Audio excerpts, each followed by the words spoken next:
Yo, what's up guys? For today's video nga pala, ito nga pala niluto natin na basic adobo lang to guys. Ano nga pala to? Adobong itlog guys.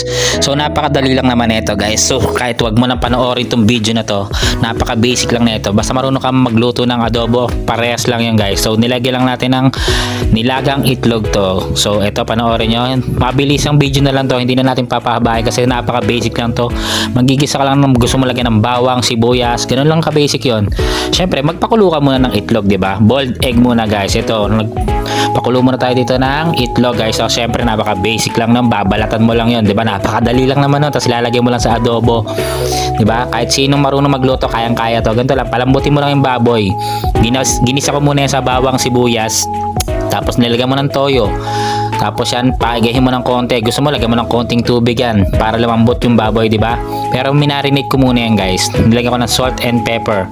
Pwede mo lagyan ng ginisa mix para sumarap. Okay, magic sarap, diskarte mo na yan. Kaya betchin, ikaw na bahala. Ganyan lang yan, basta lumambot yung baboy. Ayan, di ba? Pakuloyin mo lang ng ganyan yan.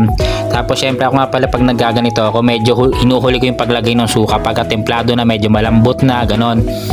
So saka ako siya nilalagyan ng suka. Ayan, takpan nyo muna yan, palambutin nyo muna 20 to 30 minutes, walang bukasan, ganyan. Pag naiga na, saka ko yan nilalagyan ng suka. Nilagyan ko ng konting tubig. Ito suka yan, sukang Batangas yan guys. So ayan, para maasim na maasim guys. So walang halo-halo lang muna. Pero sabi nila, wag daw haluin para maluto yung suka. Pero ganun din naman yun.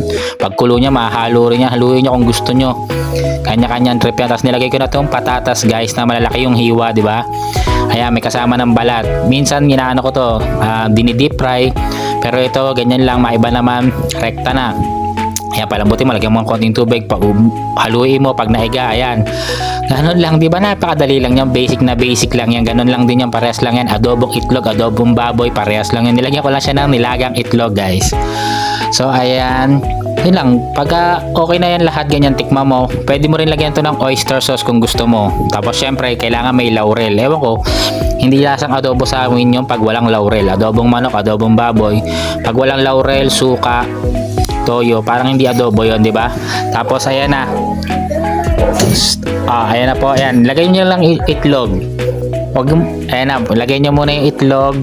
Tapos ayan na, pakuluin niyo lang yan. So ayan na po, di ba? Pakuluin nyo lang na ganyan yan. Basic lang yan. Di ba? Bumubulong pa si Julia. May nangangaroling daw. Nag-voice over ako. Huwag ka maingay. Tapos eto na guys. So basic na basic yan. Pagkulo niyan, luto na yan. Di ba? May nangangaroling daw. Ayan na. So eto lang yan. Di ba? Adobong itlog. Di ba? Pork adobong itlog. Ayan na guys. Thank you for watching. Salamat. Bye-bye.